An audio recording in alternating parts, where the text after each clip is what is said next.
महादेव। आज काफ़ी लंबे अरसे के बाद और पिछले 1 वर्ष से मैं किसी भी सोशल मीडिया प्लेटफॉर्म पर नहीं हूँ और बहुत सारे आप लोगों के मुझे कई बार मैसेज भी व्हाट्सएप पे प्राप्त हुए हैं कि इसका कारण क्या है।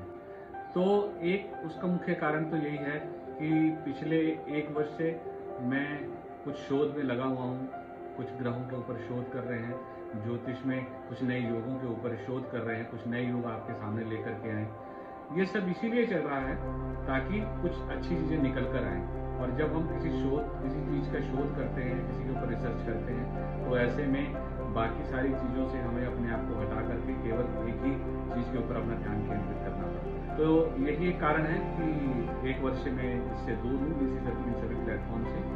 और अगर महादेव की कृपा रही तो बहुत शीघ्र बहुत अच्छी चीज़ें ज्योतिष के कुछ नई जानकारियाँ आपके सामने लेकर के आऊँगा और जो आपके लिए सहायक से होगी। यही मेरा प्रयास है। आज जो मैं आपसे मुखातिब हुआ हूँ, आपके समक्ष आया हूँ, उसके पीछे का कारण जो है वो महाशिवरात्रि है। आज सुबह से मुझे बहुत सारे दर्जनों मैसेज आए लोगों के कि महाशिवरात्रि पे हम क्या करें, क्या हमें व्रत करना चाहिए या नहीं करना चाहिए। तो एक तो मैं आपको बात बहुत स्पष्ट रूप से बता दूं कि शिवरात्रि पे हम उपवास करते हैं। तो शिवरात्रि पे 2 प्रकार के उपवास आते हैं। एक तो निर्जला उपवास होता है जिसमें हमें जल भी ग्रहण नहीं करना, लेकिन ये उन्हीं के लिए है जो हठ योग में रहते हैं, जो सन्यासी हैं, साधु हैं, जिनका ये जो नियम है वो बहुत पुराने समय से चला हुआ है, तो इसको बहुत सरलता से कर सकते हैं। गृहस्थ में है तो हमें फलाहार ग्रहण करते हुए हम व्रत कर सकते हैं, परंतु जैसे शास्त्रों में ऐसा उल्लेख है कि यदि शरीर में किसी प्रकार की रोग व्याधि है, देवी अथर्वशीर्ष में तो प्रारंभ में ही बताया हुआ है कि यदि आपको शरीर में किसी प्रकार की रोग या व्याधि हो तो आपको व्रत या उपवास नहीं करना चाहिए। हमारे बहुत सारे शास्त्र इसी चीज को बताते हैं। क्या है उसके पीछे का कारण? कारण यही है कि जब हम शरीर से अस्वस्थ हैं तो हम मानसिक रूप से भी कहीं ना कहीं पे स्थिर नहीं है। आप देखिए उत्तर भारत में दुर्गा स्तुति का बहुत प्रचलन है और वहाँ पे हिंदी में, यहाँ पर दुर्गा स्तुति हिंदी में पढ़ी जाती है श्री चमनलाल भारद्वाज की। तो उसमें भी 2 लाइन आती है। वो लाइन क्या है कि अशुद्ध अवस्था में न पड़ियो, अपने संग अनर्थ न करियो। इस लाइन का भाव समझते हैं क्या है? इसका भाव केवल अशुद्धता, वो अशुद्धता नहीं है जो महिलाओं को लेकर के कही गई है। इसमें अशुद्धता का अर्थ है मन की, आपकी वाणी की, आपके विचारों की, आपके शरीर की। यहाँ पे अशुद्धता के बारे में ये बताया गया है। और यहाँ पर यह भी है कि अशुद्ध अवस्था में न पड़ियो, अपने संग अनर्थ न करियो। मतलब हमें शुद्धता में पड़ना है। शुचिता का अर्थ जो है वो पवित्रता है, मन की, हृदय की, विचारों की। तो यदि हम अस्वस्थ हैं तो हम इस व्रत को नहीं कर पाएंगे, ना हमें करना चाहिए अस्वस्थ रूप में। तो ऐसी परिस्थिति में केवल आप जब हवन जो भी सरलता से उसको करना चाहिए। अब व्रत जो है, व्रत का तो मैंने बता दिया कि आपको करना चाहिए कि नहीं, बाकी तो आपका व्यक्तिगत निर्णय है। लेकिन शिवरात्रि की जो महापूजा है वो कब से आरंभ होगी?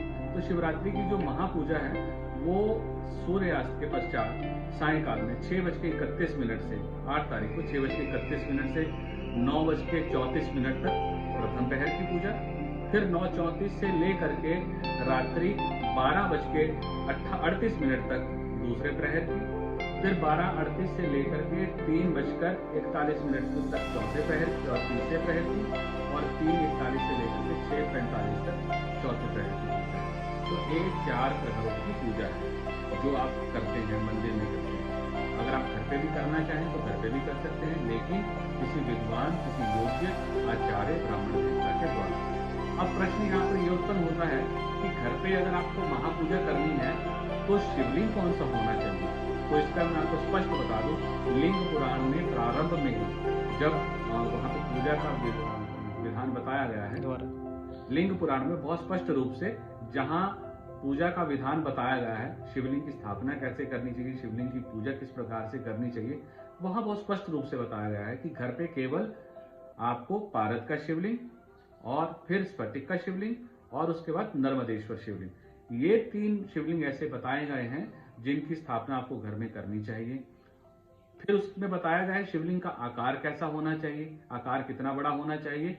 तो वहां पे ये बताया गया है कि अंगूठे का जो नाखून है उसका जो ऊपरी पोर है उतना ऊपर वाला जो भाग है, ऊपरी पोर का जो भाग है, घर पे शिवलिंग केवल उतना ही स्थापित करना चाहिए।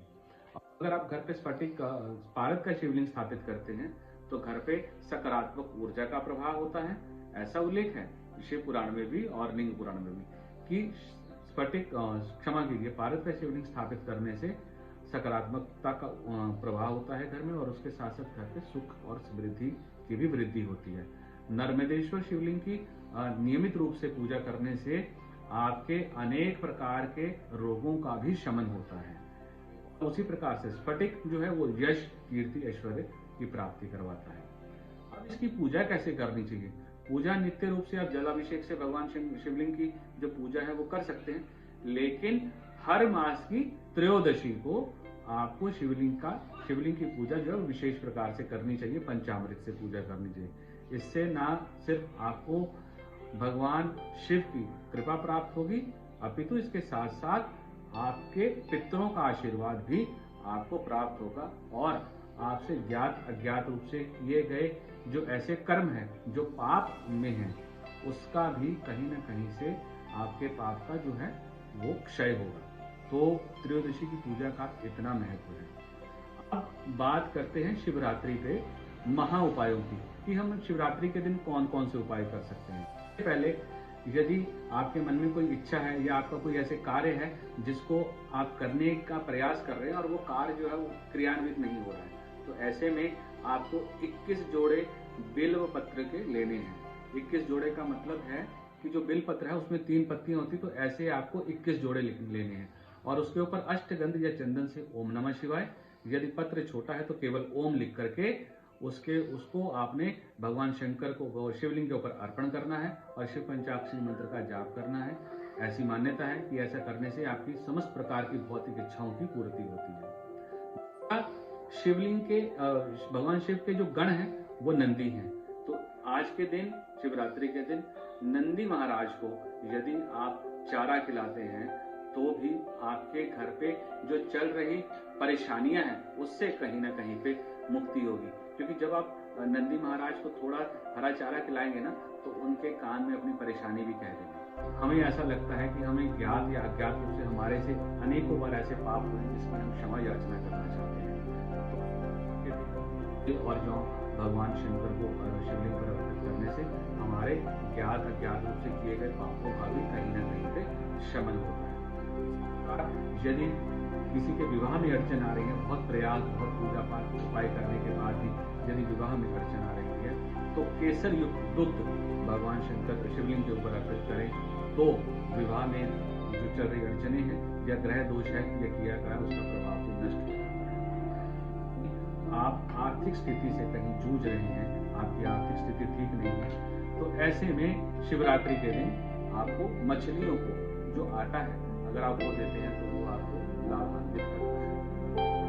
शिवरात्रि के दिन महाशिवरात्रि के दिन धतूरे को लेकर के भी बहुत सारे उपाय बताए गए हैं। जो लोग अस्वस्थ हैं, तो शिवरात्रि की जो दूसरी प्रहर की पूजा है जो मैंने आपको बताई है 9:38 से 12:40, उसमें आप धतूरा जो है वो भगवान शंकर को अर्पित कीजिए, शिवलिंग पर रखिए, और उसके बाद 3 माला शिव पंचाक्षरी मंत्र ओम नमः शिवाय का जाप कर सकते हैं या महामृत्युंजय का जाप करके पुनः वो धतूरा जो है वो आप रोगी के समक्ष रख देंगे। मात्र रखने से ही उसकी जो ऊर्जा है उसका प्रभाव इतना होगा कि रोगी जो है वो स्वस्थ होगा। तो लोग या जो बच्चे रात्रि में डरते हैं, जिन लोगों को रात्रि में डर लगता है, तो वो भी इसी प्रकार दूसरे प्रहर की पूजा में धतूरा अर्पित करके उसके बाद उसको आप यदि उसकी जो जड़ है उसको अपनी दाएं भुजा पर या कलाई के ऊपर बांध लें, तो वो भी किसी न किसी प्रकार से आपको भय से मुक्त करती है। की वृद्धि के लिए भी महाशिवरात्रि के दिन आप जो 5 धतूरे के फल लेने, उसको हल्दी के जल में डुबो करके पुनः उसको शिवलिंग पर अर्पित करने से और फिर वहां पर पंचाक्षरी मंत्र का जाप करने से आपके घर में आर्थिक समृद्धि बढ़ी रहती है। क्योंकि उन 5 फलों को जब आपने लेकर के आना है ना, फिर उसको आपने जो है वो घर पे स्थापित करना है या अपने कार्यस्थल में भी स्थापित करना है, और वो लाल कपड़े में रखेंगे आप, तो आपको कहीं ना कहीं पे लाभ होगा। मैं इतने ही उपाय आपको बताऊंगा। ये शिवलिंग की विस्तार से पूजा को लेकर के आपको यदि कोई प्रश्न हो या कोई जिज्ञासा हो तो आप मेरे ये नीचे दिए गए व्हाट्सएप नंबर है, इसके ऊपर आप मुझे संपर्क कर सकते हैं। और किसी अन्य भी प्रकार से यदि आप कुछ और जानकारी चाहते हैं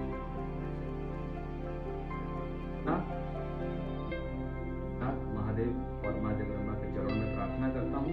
ये शिवरात्रि का त्योहार और ये शिवरात्रि जो है आप सबके जीवन में सुख समृद्धि सौहार्द लेकर के आए। महादेव की कृपा आपके और आपके परिवार के ऊपर हमेशा बने।